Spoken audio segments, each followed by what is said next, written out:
Vamos al libro de los Hechos. Este mensaje tiene como nombre ¿Cómo regresamos? ¿Sí? La semana pasada hablábamos de cómo Cristo, ¿cierto?, es el camino para regresar al Padre, perfecto. Pero la pregunta ahora es más práctica. ¿Cómo regresamos? ¿No? ¿Será que solamente digo, creo en Cristo y con eso estoy de regreso en la casa del Padre? No, ¿cierto? Es bueno creer, por supuesto. No digo lo contrario. Somos salvos por fe. Pero es necesario que nosotros comprendamos cómo regresar. Y quiero partir con este versículo, Hechos 3, capítulo 3, versículo 19. Dice la palabra de Dios, por tanto, arrepiéntanse y conviértanse para que sus pecados sean borrados, a fin de que tiempos de alivio vengan de la presencia del Señor. Nosotros empezamos a ver a la luz de la palabra lo hermoso que es vivir en arrepentimiento, por dos cosas. Primero, porque nuestros pecados efectivamente son borrados, pero hay una promesa abajo hermosa. Quiero vivir aliviado. Hay otra versión que dice tiempos de refrigerio. ¿Por qué nosotros no experimentamos tiempos de refrigerio sino a veces de pura carga? Porque nosotros no vivimos en arrepentimiento. ¿Se da cuenta que la palabra de Dios es muy sencilla, muy clara, ¿sí? ¿Por qué muchas veces nosotros no experimentamos ese refrigerio, sino más bien parece un tormento en nuestra vida? Nos pasa. ¿Por qué no vivimos en arrepentimiento bíblico? Porque uno cree que está en arrepentimiento y uno no está en arrepentimiento. Porque uno piensa, ¿cierto?, que se arrepintió de algo, pero definitivamente no ha sido así. Y porque nosotros podemos cometer el error de pensar que nos hemos arrepentido de algo porque hemos confesado nuestro pecado a Dios o a los hombres. ¿Y eso es arrepentimiento? ¿Es arrepentimiento eso? No. El tan solo hecho de confesar un pecado delante de Dios, delante de alguien, no implica un arrepentimiento, ¿cierto? Si bien la confesión de pecados es algo bíblico, nosotros podemos confesar algo sin habernos arrepentido, ¿ya? Entonces es súper importante. O sea, uno puede sentir remordimiento ante una situación y aún pedir perdón sin arrepentirse. Ustedes saben que en los últimos años, la semana pasada también hubo un caso muy doloroso acerca, otro pastor cayó por un tema sexual, ¿no?, de adulterio. Pastor muy reconocido, muy reputado, y por tanto nosotros tenemos que tener una actitud muy bíblica, ¿cierto? No apuntarlo, destrozarlo, sino más bien decir, Señor, qué triste, qué difícil, pero ninguno de nosotros estamos exentos de caer en lo mismo, ¿cierto? Una visión bíblica ante el pecado del otro. Y en los últimos años salió a la luz una cantidad de abusos sexuales, fallas morales. Uno dice, en el mundo puede ser normal, pero en la iglesia del Señor. Y eso es muy triste. ¿Y por qué pasa eso? Porque finalmente lo que exhibe eso, sin estar exentos de caer, es la doble vida respecto de lo que predicamos o creemos a cómo vivimos, ¿cierto? Siempre vale la pena preguntarse, ¿conocemos la Biblia o vivimos la Biblia? ¿Ya? Por eso que es tan importante vivir una vida de transparencia. Y acerca de esto, fíjense un poco lo que leíamos al comienzo, Lucas 5, la siguiente dice, el Señor dice, no he venido a llamar a justos, sino a pecadores al arrepentimiento. Por tanto, el que se cree bueno, ¿cierto?, y sin pecado, que es súper bueno, que no es como el otro malo, y que igual lleva una vida súper recta, no cabe aquí, ¿ya? Gracias al Señor que no vino en busca de esos que se creen súper buenos, el Señor vino a buscar, a llamar a pecadores, ¿a qué? Al arrepentimiento, ¿ya? Y no es casualidad lo que dice la siguiente lámina. En su primera prédica el Señor dijo, no puede ser tan importante esto, ¿no? Si el Señor en su primera prédica pública dice, arrepiéntanse porque el reino de los cielos se ha acercado. Entonces tenemos que tener muy claro lo que es el arrepentimiento bíblico, ¿ya? El mismo Pedro, que habla en ese pasaje de Hechos, en 1 de Pedro 4, 17, 18, dice, y esto es tremendo, tenemos que aquí poner el corazón bien claro en lo que dice la Biblia. Dice, porque es tiempo de que el juicio comience por la casa. Ojo, el juicio no va a comenzar por el gobierno, el juicio no va a comenzar por las naciones. El juicio va a comenzar ¿por dónde? Y uno dice, ¿por qué comienza por aquí? Porque aquí tenemos la verdad. Por tanto, es lógico que el juicio comience por su pueblo, porque su pueblo conoce la palabra, conoce su verdad, y por tanto, el Señor comienza el juicio ¿por dónde? Por la casa de Dios. Y si comienza por nosotros primero, ¿cuál será el fin de los que no obedecen al Evangelio de Dios? ¡Qué terrible! Y aquí viene algo que a mí me toca, ¿no? ¿Y si el justo, el que es justificado, con dificultad se salva, sí o no? Sí. ¿Qué será del impío y del pecador? Con dificultad nos salvamos, ¿cierto? Sí. Entonces ahí es cuando uno dice, nos salvamos por el puro Señor. Pero ¿qué me demanda el Señor? Una vida de arrepentimiento, una vida de santidad. Entonces uno dice, con mucha dificultad vivo la vida cristiana. Es el verdadero cristiano, el que lucha día y noche, día a día, hasta el último día, por realmente hacerle la contra al mundo, hacerle la contra al diablo y hacerle la contra a su propio corazón. No se olvide de los tres enemigos, porque somos súper buenos por Adán a echarle la culpa a otro. El diablo me atacó, el diablo me tiene enturbado. Sí, el diablo tiene una parte, el mundo tiene otra, pero recuerde que usted también lidia yo con un estafador interior que la Biblia le llama corazón, que es más engañoso que todas las cosas y perverso. ¿Quién lo conocerá? Ya, entonces es muy importante que usted y yo sepamos cuál será el fin de los que no obedecen la palabra de Dios. Entonces la iglesia, hijos de Dios, no puede entretenerse, y algo que nosotros cometemos como error, con el pecado que está afuera y descuidar el pecado que está dentro, ¿cierto? Si usted se pone a pensar, y yo también, ¿qué es lo que nosotros más criticamos? El pecado afuera. Hoy cómo están las cosas, ¿cierto? La juventud está súper mala. Hoy que el otro día trataban de robar ayer un cajero acá en Meix y lo hicieron explotar, y al final un incendio tremendo que nos comimos todo el humo ayer. Y uno dice, la maldad está bien, pero si somos iglesia, nosotros tenemos que estar más preocupados del pecado acá adentro, porque nosotros conocemos la verdad. Cristo pagó por nosotros y los de afuera no, ¿ya?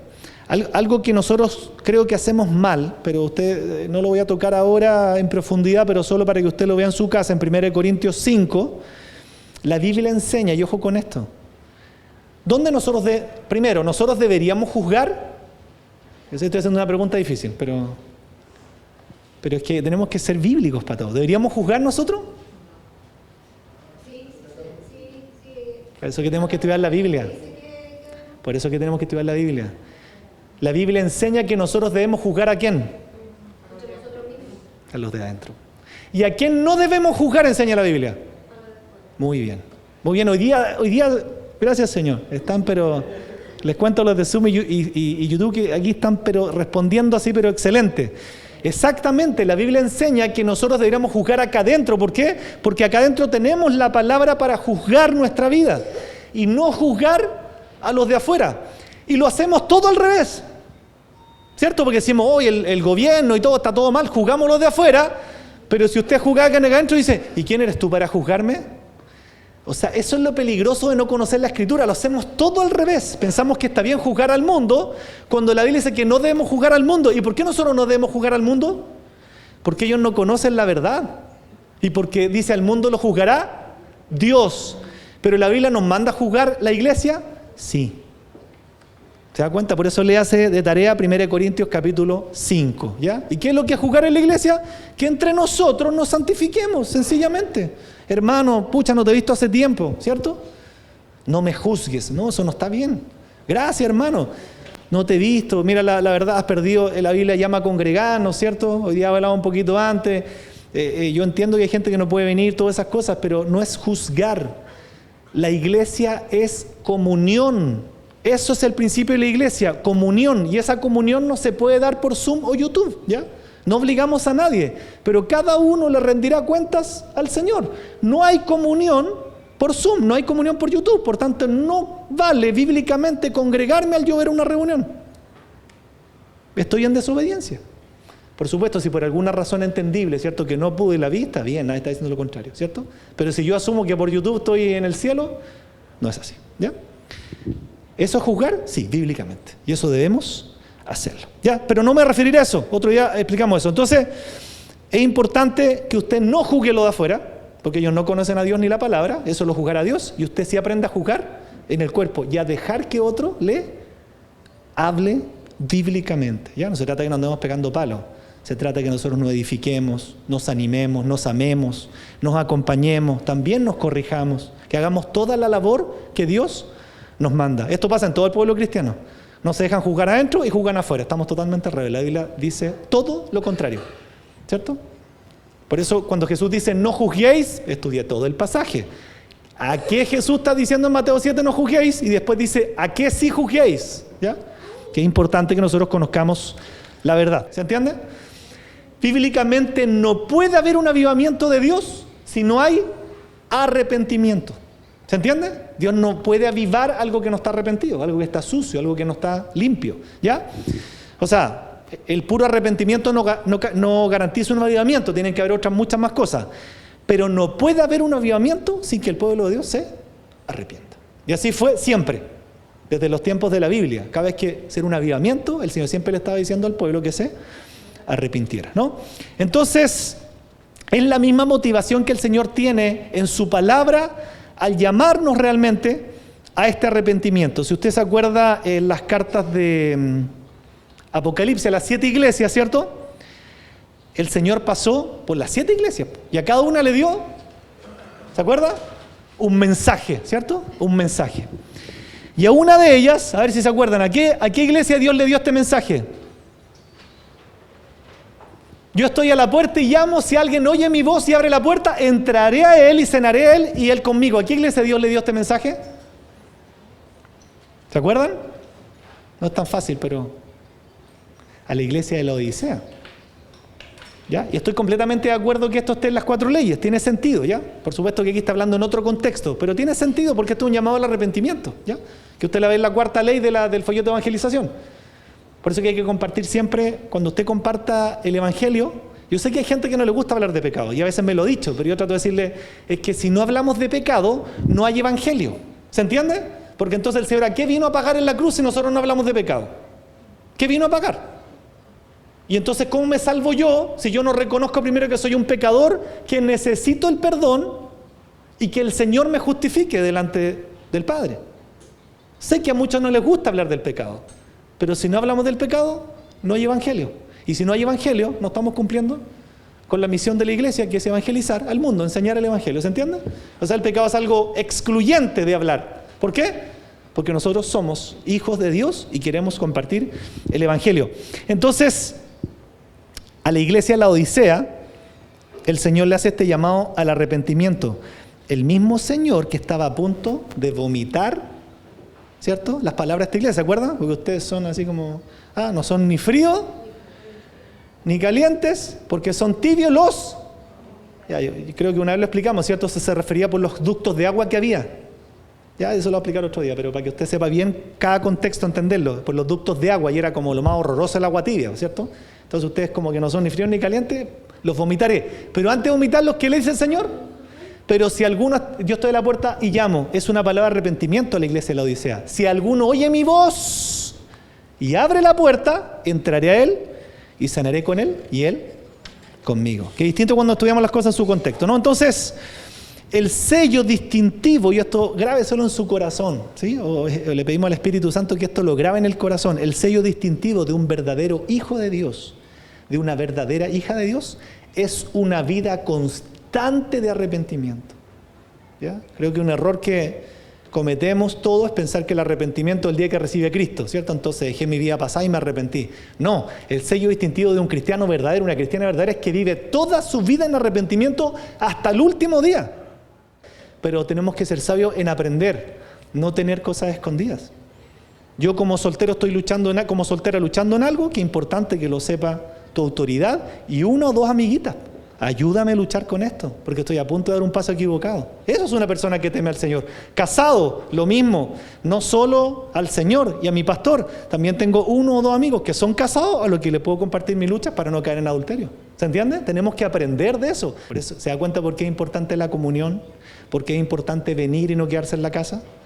Porque el día de mañana cuando se caiga alguien, es decir, se te dijo cuántas veces que estuvieras en la iglesia, que abrieras el corazón, que hicieras amigos, que hicieras amigas, que compartieras tus luchas. O sea, finalmente nosotros caemos porque desobedecemos los principios de Dios. No es que estemos exentos de caer, pero es una seguridad obedecer. ¿Se entiende? Cuando tengo a mi pastor, 2 personas en la iglesia que las tengo de protección para una lucha, es más difícil que yo caiga. Porque estoy pidiendo ayuda, pero cuando ando callado y no tengo comunión, no vengo a la iglesia, soy una presa muy fácil de caer. ¿Se entiende? El aislamiento, lo vuelvo a repetir, el aislamiento no es de Dios. No existe el cristiano que quiere buscar al Señor en su casa y solamente en soledad, sin la vida del cuerpo. No existe bíblicamente un cristiano así. No existe en la Biblia un cristiano que esté fuera del cuerpo. No existe una cristiana que esté fuera del cuerpo. Y eso es lo que nosotros debemos tomar, ¿para qué? Para arrepentirnos, para cambiar. Dice, por lo cual, como dice el Espíritu Santo. ¿Quiere escuchar lo que dice el Espíritu Santo? Aquí está. Si ustedes oyen su voz, lo que estamos oyendo siempre de la palabra, no endurezca sus corazones. Ese es el problema de los cristianos, que nosotros escuchamos la palabra de Dios y endurecemos el corazón. ¿Qué quiere decir eso? Que pasamos por arriba la palabra de Dios con mucha liviandad. Es lo mismo. Escuchamos algo de Dios como, y uno dice, pero no importa, ¿cierto? Pero no es tan grave. No, pero si todos somos pecadores. Sí, pero el Señor nos está diciendo aquí, si oyen su voz, no endurezcan su corazón. ¿Por qué? Porque eso pasó en la antigüedad, en la provocación, como en el día de la prueba en el desierto. El pueblo de Dios tenía como gran problema que endurecía el corazón al escuchar al Señor. ¿Cuál debe ser nuestra actitud? Señor, tú dijiste esto. Señor, yo mañana de verdad le hago pero lucha a mi propio corazón. O sea, algo que nosotros debemos aprender es el temor de Dios, porque todos nosotros, y me incluyo, a veces somos muy livianos con la palabra de Dios en traspasarla y pensamos que ya, si no es tan grave, es tan grave. Pero ojo que es la palabra de Dios, no es un mandamiento humano, del gobierno, del jefe, es palabra de Dios. Nosotros no deberíamos ser livianos con la palabra de Dios. Si realmente somos hijos de Él, ¿no? Deberíamos ser hombres y mujeres temerosos a su palabra. Deberíamos ser como José, siempre lo digo. Cuando la esposa de Potifar lo agarra, él dice, yo arranco porque yo no pecaría contra mi Dios. Por eso que la Biblia nos fue dada como enseñanza. Eso es un hombre que teme a Dios. No estoy dispuesto a traspasar nada porque voy a herir el corazón de mi Dios. Y arrancó. Ese tipo de ejemplos, ¿no? Entonces nos damos cuenta que nuestro arrepentimiento es la forma en la que Dios quiere que nosotros vivamos, ¿cierto? Por supuesto que no podemos comprar la bendición de Dios, ¿ya? Lo tenemos claro. Somos bendecidos en Cristo. Pero sí es cierto que la desobediencia nos hace perder muchas bendiciones. Eso también es bíblico, ¿no? Soy bendecido en Cristo, pero ¿qué quiere el Señor? El Señor anhela bendecir a su Hijo. Pero yo necesito vivir con un corazón, y a mí también me cuesta, humilde, arrepentido, ¿no? Entonces, aquí vamos al punto central. Santiago 4:6, mire lo que dice la Biblia. Dios se opone al orgulloso, pero da gracia a los humildes. ¿A quién le da gracia? ¿Se da cuenta? Porque a veces no vivimos esos tiempos de refrigerio que dice hecho y las cosas van bien y uno piensa que siempre la culpa está afuera. ¿Se dan cuenta? Pero es que el Señor casi que la vida que me ha tocado vivir. No, el problema soy yo.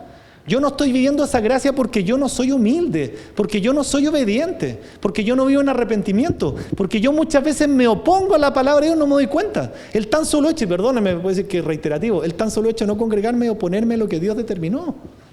Tenemos que hablar verdad, es oponerme tajantemente a lo que Dios determinó. Y lo tomo con liviandad. Y siempre pienso que tengo excusa. Y así con cada tema. Entonces dice, ¿cómo Dios va a bendecir a alguien que se opone a su palabra? Pero cuidado con esto, porque esto tiene que ver con lo que finalmente, cómo va a terminar el camino, ¿no? Uno piensa que pues las cosas andan bien, entonces no, Dios, estoy con la bendición de Dios. No funciona así la cosa, ¿no? Dios hace salir el sol sobre justos y pecadores. Y si Dios quiere puede bendecir a un ateo, no tiene nada que ver eso, ¿cierto? Aquí lo importante es saber si yo estoy viviendo una vida conforme a la palabra de Dios, si estoy siguiendo a Cristo. Si yo no estoy siguiendo a Cristo, no va a llegar en un lado. Si sigo a Cristo, tengo el camino, Él es el camino al cielo. Dios se opone a los orgullosos, pero ¿qué hace con los humildes? Les da gracia. Y no es fácil ser humilde, ¿no? Y además el Señor dice que los humildes, ¿qué tienen? En la Biblia, hallarán descanso para su alma. El humilde anda descansado. Yo a veces ando súper agotado y digo, Señor, es puro orgullo. Si yo tengo que decirme la verdad bíblica a mi mente, no decir otra cosa. Ya, puede ser el trabajo, lo que ustedes quieran. Pero si Dios está prometiendo que el humilde haya descanso, es palabra de Dios. Entonces, dentro de todo lo que yo puedo hacer, me doy cuenta que me falta mucha humildad. Porque el humilde es aquel que obedece.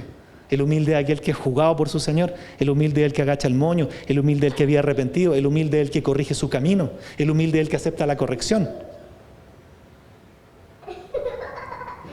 Y mire lo que en la siguiente lámina acerca de esto.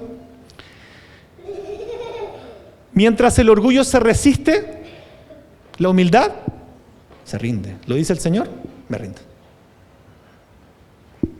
Mientras el orgullo se esconde, cuidado con los que se aíslan, la humildad busca. Yo les pregunto, ¿cómo alguien que no viene va a rendir cuenta? Por telegrama. El orgulloso se esconde. ¿Qué hizo Adán cuando pecó en Génesis 3? Y el Señor le dijo, ¿dónde está Adán? No, es que tuve miedo y me escondí. Como diciendo, está bien, lo podemos hacer en el comienzo de nuestra vida cristiana, ¿cierto? Pero ya no cuando tenemos algunos añitos, ¿no? Mientras el orgullo se mantiene firme, miren, en su posición de no aceptar la corrección. Es que no es como tú dices, no, es como la Biblia dice. ¿Cierto? La humildad es accesible. Se deja corregir, escucha, admite su culpa, perdona y pide perdón con. Yo podría hasta reconocer, ¿cierto? Alguien que me corrija algo, yo sí, razón, pido perdón, pero vuelvo a hacer lo mismo. Quiere decir que entonces yo no me arrepentí, ¿se entiende? Por eso lo del comienzo, no me arrepentí, sino que estoy viviendo una vida de remordimiento, ¿ya? Entonces, hijos de Dios, quiero mostrarles esta lámina, que creo que se la mostré hace un año, porque, insisto, a veces no comprendemos lo que es el arrepentimiento, porque uno dice, no, si pedí perdón, eso no es arrepentimiento. Hay 3 términos en la Biblia que nos hacen entender mucho mejor lo que es el arrepentimiento. En Malaquías 3:7, el término shuv implica un regresar, o sea, yo estoy yendo para allá, es lo que estoy pensando, es lo que quiero. Tengo que dar una vuelta en U. Por eso que muchas veces pensamos que estamos en el camino correcto, estamos súper perdidos, como el hijo pródigo. Pensaba que estaba súper bien con los chanchos. ¿Qué tuvo que hacer? Regresar en U a la casa del padre. En Job está el término nacham, que hace referencia a un dolor emocional por el pecado. Por eso que a veces somos ciegos, a todos nos pasa. No, pues yo no siento que estoy pecando, porque no soy consciente de lo que estoy haciendo mal. Debería darme dolor no venir a la casa de Dios. Debería provocarme un dolor, la maldad de mi corazón de no querer estar en comunión con mis hermanos. Debiera dolerme el hecho de saber que en mi trabajo está lleno de gente necesitada y yo no soy capaz de darle un tiempo, de evangelizarles, de hacerles el bien. Debiera dolerme. Si no he experimentado eso, no hay arrepentimiento, ¿se entiende? No lo hay. Y el tercero, el que más entendemos, ¿cierto? Metanoia. Cambio de mente, está mal lo que hago, cambio de dirección. Entonces estas 3 cosas nos ayudan a entender que el arrepentimiento no es solamente sí, perdóname. Eso nos pasa a todos, desde el creyente más nuevo hasta el pastor más antiguo.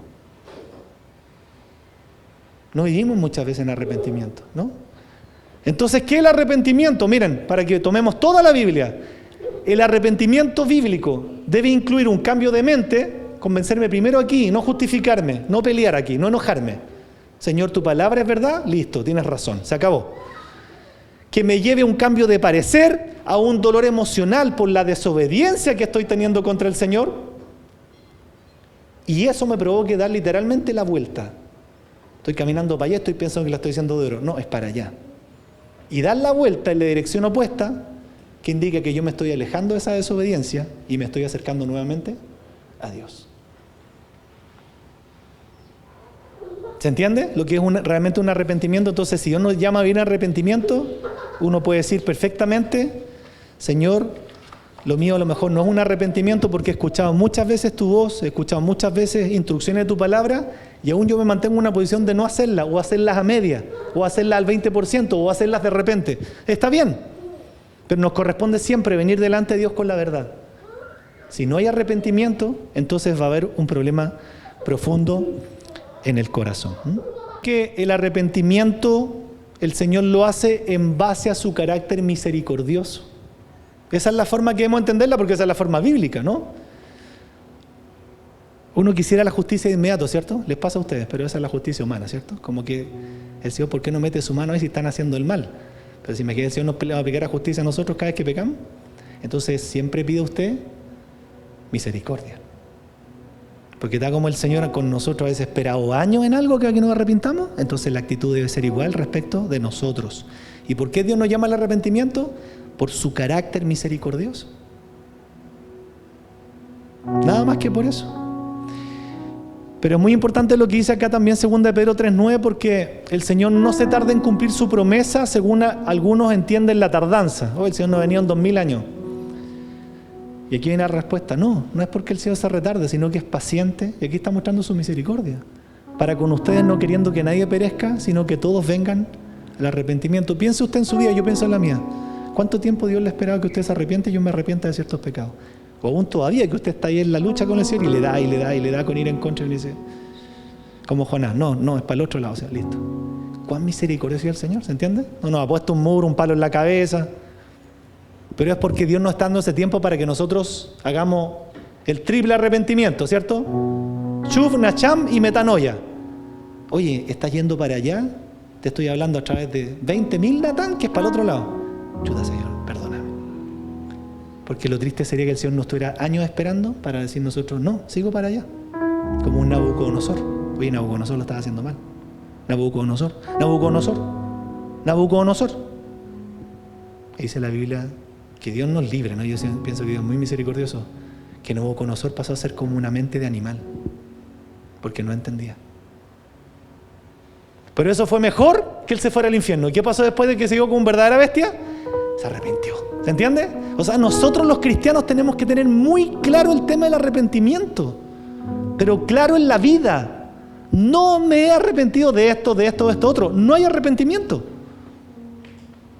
En la medida que yo no haga un cambio para volver en me duela lo que hice y gire mi conducta, no hay arrepentimiento. Tan solo fue un remordimiento y yo podría pedir perdón y estar siempre en ese juego. Sino que es paciente para con ustedes. ¿Cuál es el deseo de Dios? No queriendo que nadie, sino que todos vengan. ¿Se entiende? Esta la voluntad del deseo de Dios. No va a ser así. ¿Por qué? Porque la Biblia ya establece que hay gente que va a blasfemar contra el nombre de Dios. Pero ¿se entiende la voluntad del deseo? El deseo del corazón de Dios es que todos se arrepintieran. Un Dios bondadoso, pero no va a ser así. No por Él, sino porque la gente es responsable de su salvación. Sencillo. Pero el deseo de Dios se llama la voluntad de deseo. ¿Qué es lo que quieres tú, Señor? Que todos se arrepintieran. Por eso espero tanto. Por eso esperé en Nabucodonosor, por eso esperé con David, esperé con Pablo, esperé con Pedro, esperé hasta con mis enemigos. Y estoy esperando por ustedes. ¿Para qué? Para que se arrepientan. Y ojo cuando nosotros, viene después, cuando nosotros decimos, 3 meses más me arrepiento de esto, en 4 meses más dejo el adulterio, en 5 meses más dejo la fornicación. Cuidado que nosotros podemos morir mañana. Por eso la Biblia es clara en decir, hoy es el día de salvación, no es mañana. Pero es que Dios es misericordioso, sí, pero tú no sabes si vives 7 años más. ¿Se entiende por qué es hoy? El deseo de Dios es que todos vengan al arrepentimiento. Entonces, cuando nosotros tenemos, porque todos tenemos eso, porque uno dice, ¿por qué no había sido el congregarte? Te estoy estirando el chicle, ¿cierto? ¿Por qué no apoyas la obra del Señor? Estoy estirando el chicle. Y en todas las cosas nosotros tenemos la misma excusa, estoy estirando el chicle, ¿no?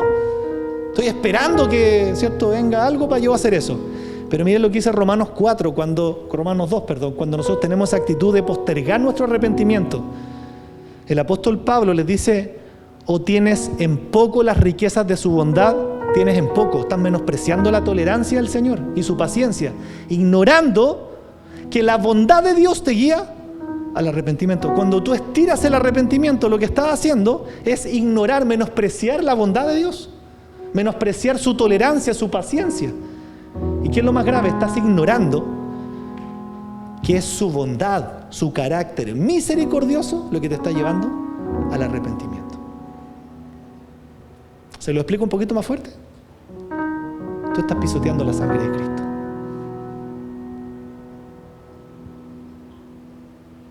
Tú estás pisoteando la sangre de Cristo. Él pagó por ese pecado y yo lo estiro. Más adelante me voy a congregar cuando esté Santiago a 44 grados Celsius, ¿no? Ahí me congrego. No, hijos de Dios. Cuando sea un magnate millonario voy a financiar la obra del Señor. No, hijos de Dios. No. Cuando tenga un trabajo donde yo pueda trabajar de mi casa, tenga el tiempo libre, ahí voy a evangelizar. No, hijos de Dios. Cuando yo no tengo un arrepentimiento hoy en lo que tengo, la palabra de Dios me está diciendo que yo estoy teniendo en poco su bondad. Y eso es muy triste. Menosprecio la bondad del Señor. Si Él pagó en la cruz y yo no me arrepiento, entonces quiere decir que hay una disociación ahí del Evangelio en mi vida. Él pagó con sangre por tu pecado, por el mío. Y yo me comporto como una persona que no se arrepiente. Por tanto, lo que yo estoy haciendo finalmente es menospreciar la sangre de Cristo. Como dice, sacrificio hubiese sido en vano, ignorando que la bondad de Dios te guía al arrepentimiento. Insisto, hijos de Dios, permanecer en algo sin arrepentirnos, que todos tenemos que corregir, es despreciar su gracia, es despreciar su bondad. Lo dice la Biblia, no yo. La propia Biblia. Cuando no quiero cambiar en algo, estoy despreciando su bondad y su gracia. Y el siguiente, Dios es justo. Por tanto, a capítulo seguido el apóstol Pablo dice, pero por causa de tu terquedad y tu corazón no arrepentido, estás, y esto a mí me aterra, se los digo de verdad, me aterra escuchar esto. Cuando una persona es terca y no hay caso que se arrepienta, miren lo que dice. Estás acumulando ira para el día de la ira. Por eso nosotros tenemos que conocer a Dios en su palabra. El mismo Dios misericordioso, el mismo Dios de bondad, cuidado, que es un Dios santo y justo. ¿Va a haber un día de la ira? Sí, lo explicamos la semana pasada o antepasada. Pero ¿cuándo? ¿Se dan cuenta que el amor de Dios no se confunde con su carácter santo? ¿Él va a corregir el pecado? Sí. ¿Dónde está su amor? Él nos libra a través de Cristo. ¿Pero a quiénes? Aquellos que se arrepintieron. Y aquellos que se arrepintieron, no un día, aquellos que viven en arrepentimiento. ¿Se acuerdan de esa palabra que le dicen, no sé si a Timoteo, ya no, estoy a mis caños a cuestas, no me acuerdo, pero dice, procura, pero me sé el versículo, piensa en el día del juicio, procura presentarte delante de Dios como obrero aprobado, que no tiene de qué avergonzarse, que usó bien la palabra de verdad. Ese versículo a mí siempre me cala. No sé si es Timoteo, yo no me acuerdo, Tito, no sé qué. O sea, viene mañana el juicio. ¿Tú vas a presentarte a Dios aprobado? ¿No tengo que avergonzarme? O el Señor, mira, todavía no logro congregarme, Señor, no apoyo la obra, no evangelizo, no hago nada, pero me está yendo súper bien el trabajo, así que está todo bien. No, hijos de Dios, puedes terminar en la ira. ¿No hay que el engaño es muy fácil en este tiempo? Las cabezas se van para cualquier lado, escuchan cualquier cosa, justifican cualquier cosa. Si nosotros no estamos permeados por lo que dice la Biblia, nos perdemos todo. ¿Por causa de qué? De tu terquedad y de tu corazón no arrepentido. O sea, lo que yo no me quiero arrepentir. Y dele con no, y pienso que lo tengo. Yo siempre digo a la gente, no hagan cosas escondidas. Otra cosa que les digo con mucho cariño, no mientan. No mintamos. Porque al único que estamos burlando es a nosotros mismos, porque el Señor no puede ser burlado. Estamos siendo necios al mentir. No mintamos. Lo que pasa es que para el cristiano es muy fácil mentir pensando que es un pecado más suave, un pecadillo. No, es igual de grave. Están los 10 mandamientos. No mintamos. Si usted no está haciendo algo, mejor dígalo, no estoy haciendo esto, estoy en desobediencia, ayúdame, me pasa esto, esta cosa, súper bien. No hay problema, estamos para ayudarnos, ¿sí? No vivimos por la ley, por la gracia, pero esa gracia es la que nos lleva a ser obedientes. Por causa de tu terquedad y de tu corazón no arrepentido, estás acumulando ira para ti en el día de la ira y la revelación del justo juicio de Dios para el día final. Uno no quisiera pasar por estos versículos, pero no los escogí yo tampoco, ¿no? Está en el material. Pero es palabra de Dios. Que Dios nos libre, porque yo también tiendo a eso, a ser terco y saber. Porque seamos claros, ¿tenemos claro en qué nos tenemos que arrepentir? Sí, tenemos el Espíritu Santo. Nadie puede decir, no, yo estoy sorprendido si yo llevo una vida cristiana impecable. No. Tú tienes muy claro lo que desobedeces delante de Dios, yo también. ¿Dónde está el trabajo nuestro cada uno? Cambiar. Corrige. Porque si yo me vuelvo un terco y sigo con lo mismo, lo que estoy haciendo es acumulando ira para el día de la ira. Y la palabra de Dios se cumple. Y aquí no podemos decir que Dios es injusto, o sea, el hecho de que Dios recompense según las obras, como dice la Escritura, nos está mostrando que es un Dios perfectamente justo. Un Dios justo que muestra su amor en cargar en su Hijo el precio del pecado. O sea, súper injusto todo. Súper injusto a favor nuestro. Pero recuerde que el que realmente se convierte al Señor es un hombre o una mujer que va a vivir en arrepentimiento. No se olvide eso. El sello distintivo de un verdadero hijo de Dios, de una verdadera hija de Dios, es que vive constantemente en arrepentimiento. Y eso no es pedir perdón, eso es cambiar, es corregir, es volver en U. Es volver en U. Entonces, hijos de Dios, ¿cuál es nuestro espejo para saber en qué debemos cambiar? La Biblia, ¿no? La Biblia, la palabra de Dios. Ahí donde nosotros nos evaluamos, nos miramos, ¿cierto? Y no endurezcamos el corazón, porque uno puede pensar que no tiene el corazón duro, pero el hecho de ponerme terco en algo, lo que está evidenciando es que mi corazón está duro, como roca. O sea, imagínense, tratemos de mirarlo teológicamente desde afuera. ¿Quiénes somos nosotros delante de Dios? Nada. Pero nos damos la facultad de escuchar a Dios y decir, no voy a hacer eso. No somos tan humildes como creemos, ¿no? No somos tan buenos como creemos. Somos capaces de desobedecerle a Dios, no al jefe, no al presidente de la República. Somos capaces de desobedecer por años a Dios y no nos compungimos. Ni siquiera nos compungimos, nos tomamos la molestia de compungirnos, ¿no? Y pobre de aquel que nos diga algo y nos corrija, porque le empieza a molestar. ¿Por qué estás hablando de esto ya? ¿Ah? Me molesta que hables tanto de esto. El puro orgullo. Porque ¿cómo deberíamos reaccionar a la palabra? Con gozo, porque es palabra de nuestro Señor. Así le dice, ¿ustedes también se quieren ir? No, es que no hay la gente de los tiempos de Jesús también encontraban que Jesús era muy duro, ¿no? Ese cuento viene en los tiempos de Jesús. Encontraban duro al Hijo de Dios. Se pasaron. Que es muy dura las palabras que dice Jesucristo. Entonces el Señor mira a los discípulos y dice, ¿ustedes también se van a ir? ¿Ustedes también se van a ir? Les dice a los discípulos. Y es donde Pedro le dice, Señor, ¿a dónde iremos? Si solo tú tienes palabra de vida eterna. Uno que entendió. ¿Qué importa si el Señor fue duro o no fue duro? Le estaba diciendo la verdad para evitar el infierno. ¿Cómo Dios no va a ser bueno? ¿Cómo Dios no va a ser bondadoso? ¿Cómo Dios no va a ser cariñoso, cercano, misericordioso? Entonces, hijos de Dios, no debemos endurecer el corazón, sino responder a la palabra con humildad y arrepentimiento. Que quede muy claro para mí y para todos. Si no hay cambio, no hay arrepentimiento. No hay arrepentimiento.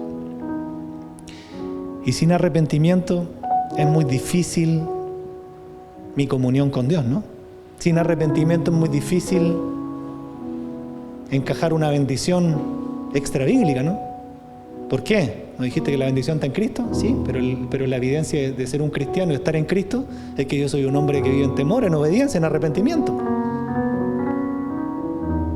Entonces pidámosle al Señor que nos dé un arrepentimiento bíblico, genuino, ¿eh? Que cambie, que se cumplan todas las palabras de arrepentimiento de la Biblia, que cambie mi mente, que cambie mi parecer. Está mal lo que estoy haciendo, eso es ponerme de acuerdo con Él. Me duele, Señor, pecar contra ti. Voy a girar. No piense que tiene comprado 5 o 7 años de la vida, ¿no? Como alguien me decía, me puedo arrepentir el día que me muera. Mira, Dios tenga misericordia de ti, que tengas vida el día que pienses que tú te vas a morir, ¿no? Porque si te mueres mañana, te vas al infierno. ¿Y por qué un verdadero convertido jamás va a pensar así? ¿Se entiende? Sencillo, Biblia. Una persona que realmente se convirtió a Cristo jamás va a pensar de esa manera, de postergar el arrepentimiento. No somos versiones mejoradas, no somos versiones cambiadas. De modo que si alguno está en Cristo, nueva criatura es. Nuevo corazón, nuevo pensamiento, nueva vida. El punto está si realmente nosotros somos del Señor o no somos del Señor. Así que Dios nos ayude en esta labor, hijos de Dios. Esta es la parte práctica. ¿Cómo regreso? Viviendo una vida de arrepentimiento. Y necesito preguntarle al Señor. Yo creo que uno lo sabe. O sea, yo digo, si la gente es cristiana, yo soy cristiano, tenemos el Espíritu Santo, uno por dentro en este momento, ¿sí o no? El Espíritu Santo es así. En esto estás desobedeciendo. Sí, Señor. Y se lo está diciendo ahora le está diciendo. Es lo que usted no está obedeciendo. Y usted como que quiere echarle el reboque, ¿cierto? De los constructores. Tapemos esta cuestión si no pasa nada. No es así con el Señor.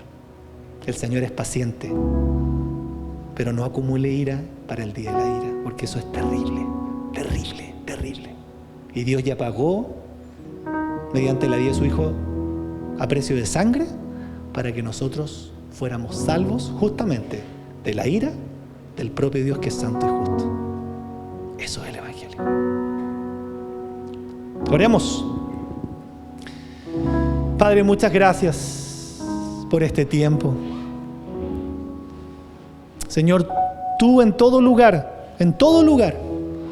estás llamando a tu pueblo a volver a ti. En todo lugar se escuchan las palabras del profeta Jeremías. Vuelvan a mí. Señor, yo a veces no entiendo tanta misericordia tuya, te lo digo sinceramente, no entiendo tanta paciencia. Oh Señor, lidiaste con un pueblo terco, rebelde en el Antiguo Testamento. Pero también tengo que ver mi corazón y veo que tú también lidias con una iglesia terca, con una iglesia que no se arrepiente, que no se limpia. Señor, perdónanos si nosotros somos la causa de retrasar tu venida. Porque tú vas a venir cuando la iglesia esté limpia, sin mancha, sin arruga, blanca, resplandeciente, sin vergüenza. Tú no puedes venir por una novia que se ha acostado con otros hombres. Tú no puedes venir con una novia sucia, infiel. No puedes, Señor. ¿Cómo te vas a venir a casar con una novia así? Pero gracias porque tú eres súper paciente, Señor, súper misericordioso. Otro Dios nos hubiera exterminado. Pero no hay Dios como tú. Señor, pero es lo mismo que le dijo el apóstol Pablo a los Gálatas. Ustedes no usen la gracia del Señor como un motivo para seguir pecando libremente. Es todo al revés.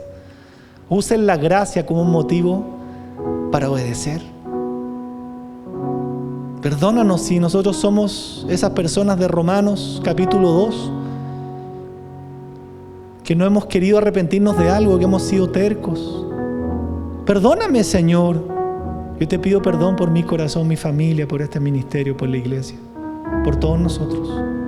Si nosotros hemos sido esas personas que hemos menospreciado tu bondad al no arrepentirnos, hemos menospreciado tu carácter, hemos menospreciado el carácter misericordioso de Dios, porque es su bondad la que nos lleva al arrepentimiento. Si yo no estoy viviendo en cambio, estoy menospreciando su bondad. Perdónanos porque literalmente estoy pisoteando la sangre que tú derramaste en la cruz. No estoy viviendo en una línea con ella. Perdónanos, Señor. El pueblo es así. El pueblo es así, Señor. Podríamos criticar a Israel y somos a veces iguales, peores, porque nosotros tenemos la Biblia y ellos no la tenían. Señor, gracias porque como iniciamos esta reunión, tú no viniste en busca de aquellos que se creen justos, aquellos que piensan que están bien y viviendo una vida cristiana recta. Esos no son, Señor, los tuyos. Los tuyos son en esa parábola el que se agachó, se arrodilló y te dijo, por favor, sé propicio a mí, que soy pecador. Oh Señor, te ofrezco, Señor, mi corazón, mi vida, te pido perdón porque todos los días pecamos contra ti.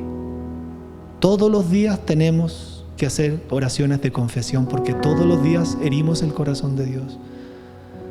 Pero bienaventurados, Señor, aquellos que cambian, aquellos que lo reconocen, aquellos que se arrepienten, aquellos que no se excusan, aquellos que no se enojan, evidenciando un corazón orgulloso. No queremos ser orgullosos, Señor. No hay orgullosos en el cielo. Queremos ser humildes y decirte que nos cuesta mucho, Señor. Pero enséñanos a aceptar que tu palabra es tu verdad. El humilde acepta la corrección, el humilde cambia, el humilde asiente, el humilde sabe que es Dios quien lo dice. Por favor, Dios, por favor, ten misericordia de tu pueblo. Señor, si tú nos pudieras revelar lo que es realmente la vida eterna y lo que es la condenación eterna, que ya está escrita, ya está revelada, pero a veces te pedimos que la reveles porque no comprendemos lo delicado que es pasar tu palabra, que es pasar por arriba, que es que me dé lo mismo. No soy consciente de mi orgullo, mi arrogancia, mi altivez con el Señor. Perdónanos, Señor, porque no te hemos conocido.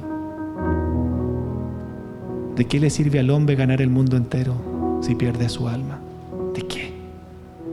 ¿De qué te sirve? Ayúdanos, Señor.